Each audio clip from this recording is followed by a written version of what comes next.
नमस्कार मित्रांनो, आमच्या चॅनलवर नवीन असाल तर चॅनलला नक्की सबस्क्राईब करा, म्हणजे तुम्हाला मालिकेचे नवनवीन एपिसोड सर्वात अगोदर पाहायला मिळतील. तर तुला शिकवीन चांगलाच धडा या मालिकेमध्ये काय घडलं ते आपण बघणार आहोत. तर इकडे अक्षराला दुर्गेश्वरीचा कॉल आलेला असतो आणि अक्षरा दुर्गेश्वरीची टिंगल उडवत असते, कारण की चारुवास आणि अक्षरा सोबतच असतात. तर इकडे दुर्गेश्वरी तिला विनवण्या करत असते की तू घरला ये, आम्हाला तुझ्यासोबत बोलायचं आहे आणि तुला घरला घेऊन यायचं आहे. तर मग अक्षरा तिची परत टिंगल उडत असते. त्यानंतर तेवढ्यात अक्षराला जुने दिवस आठवतात. मग अक्षरा भाविक होऊन ते बोलत असते की जेव्हा संक्रांतीच्या दिवशी आम्ही तुमच्या घरी आलेलो होतो, माझे बाबांनी मी, तर तेव्हा तुम्ही माझा गळा दाबला आणि मला घरातून हाकलून लावलं. माझ्या बाबाला सुद्धा तुम्ही धक्के मारून हाकलून दिलं. तुम्ही कशी वागणूक दिली आणि तुम्ही काय बोलले होते की यापुढे या घरात यायचं नाही, या घरात तुमचा काही संबंध नाही. आणि तुम्ही काही काही नाही बोलले तुम्ही आम्हाला. आम्ही मी बोलत होते की अधिपतीला मला एकदा भेटू द्या, एकदा भेटू द्या, पण भुवनेश्वरी मॅडम आणि तुम्ही दोघांनी मिळून आम्हाला घरातून हाकलून लावलं. माझ्या बाबाला इजा झाली होती, तरी तुम्ही त्यांचं ऐकलेलं आहे, तरी तुम्हाला पान फुटला नाही. आणि तुम्ही आज मला म्हणता आहे की घरला या, मी येणार नाही. त्या घरात मी येऊन काय करू, त्या घरात माझं कोणी नाही आहे, असं अक्षरा भाऊ घेऊन बोलत असते. पण हे चारुवासला जेव्हा कळतं तर चारुवास अक्षराकडे बघतच राहतात. चारुवासला या गोष्टी माहीतच नसतात की संक्रांतीच्या दिवशी काय झालं असतं. तर चारुवासला खूप राग आलेला असतो. इकडे दुर्गेश्वरी तिला माफी मागत असते, पण दुर्गेश्वरीचा नाईलाज असतो. दुर्गेश्वरी बोलते ते जुन्या गोष्टी विसरून जा, आता नव्याने आपण सुरुवात करू, असं तसं बोलत असते. तर इकडे भुवनेश्वरी सर्व ऐकत असते.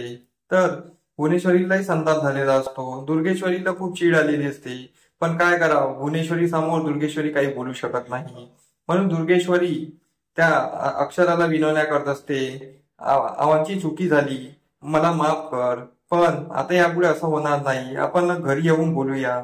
तर ते मी तुझ्यासाठी गाडी पाठवते, तू घरी ये, असं तसं ते बोलत असते. पण अक्षरा काही ऐकत नाही. अक्षरा बोलते नाही, जसं तुम्ही मला घरला हाकलून लावलं तसं तसं काही करा, तेव्हाच मी काहीतरी विचार करेन. तुम्ही मला डायरेक्ट कोर्टाची नोटीस पाठवली, मग माझा त्या घराशी संबंध काय? तुम्ही शेवटपर्यंत त्या घरात मला नाहीच पाहिजे तुम्हाला, असं तुमचं म्हणणं आहे, म्हणून तुम्ही मला नोटीस सुद्धा पाठवलेली आहे. तर मी त्या घरात येऊन काय करू, असं त्यांचं म्हणणं असतं. तर मग अक्षरा फोन ठेवून देते. अक्षरा फोन ठेवल्यानंतर इकडे भुवनेश्वरी दुर्गेश्वरीला झापते आणि बोलते की आता तू परत ते रडगाणं लावू नको, कारण की मी जे काय आहे ते सर्व ऐकलेलं आहे. आणि आता मला विचार करू दे. तू एक थाली तयार कर, त्यामध्ये पूर्ण अक्षरासाठी आणण्याचं पूर्ण सामान घे, आणि म्हणजे त्यासाठी तुला अहेर करावं लागेल, अहेर तयार कर. तर ती त्याला ऑर्डर देत असते. तर दुर्गेश्वरी बोलते ताई एकदा तरी विचार कर, ती आपल्या डोक्यावरून मिऱ्या वाटेल. तर भुवनेश्वरी बोलते तिला मिऱ्या वाटू दे किंवा काही वाटू दे, पण अक्षरा या घरात आली पाहिजे. तर इकडे दुर्गेश्वरी भुवनेश्वरीला समजवत असते की असं नको करू ताई, तू एका लग्नासाठी तू आपण एवढं केलेलं सर्व तू निस्तरायला लावत आहे.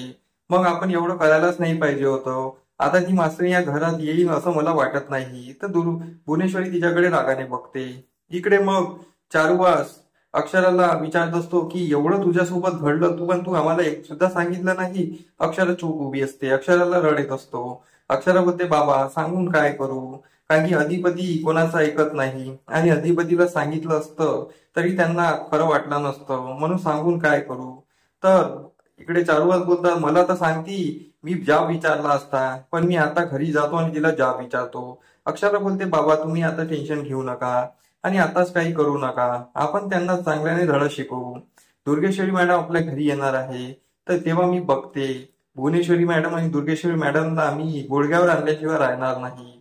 आणि जसं त्यांनी तुम्हाला गुडघ्यावर आणलं ना, तसं मी भुवनेश्वरी मॅडमला गुडघ्यावर आणेल, तेव्हाच मी त्या घरात परत येणार, असं ती बोलत असते. इकडे अधिपती ऑफिसमध्ये चुपचाप बसलेला असतो, नर्वस असतो, विचार करत असतो. त्याला जुने दिवस आठवत असतात अक्षरासोबतचे. तर इकडे ओंकार येतो. ओंकार तिला विचारतो काय झालं बाबा. तर तो अधिपती बोलतो काही नाही. तो ओंकार बोलतो तू विचारात आहे, वहिनीचा विचार करतो आहे ना. तर यावर अधिपती बोलतो तुला कसं माहित. ओंकार बोलतो मला सर्व कळतं रे भावा. पण अधिपती बोलतो हो रे, कारण की मास्तरीबाई नाही आहे घरी, आपला माणूस नाही आहे, तर काही घरात मन लागत नाही. तर कसं करावं, कुठेच कामात लक्ष लागत नाही. मग इकडे दुर्गेश्वरीने पूर्ण अहेराचं ताट तयार केलेलं असते. तर भुवनेश्वरी त्या अहेराच्या ताटात पैशाचे नोट ठेवतात. मग दुर्गेश्वरी बोलते, हे पैशाचे नोट कशाला? तर भुवनेश्वरी बोलते, त्यांनी अजून मागितले तर अजून पैसे देऊ, पण हे ताट घेऊन तू जा. आणि इकडे अक्षराला घरी आलीच पाहिजे, आज सायंकाळपर्यंत अक्षरा घरी आलीच पाहिजे, असं तिला सांगत असते.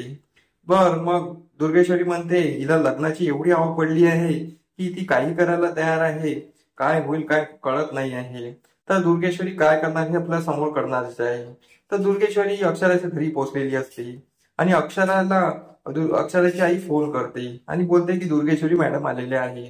तर अक्षरा बोलते, बाबा आता आपल्याला प्लॅन वर्क करावा लागेल.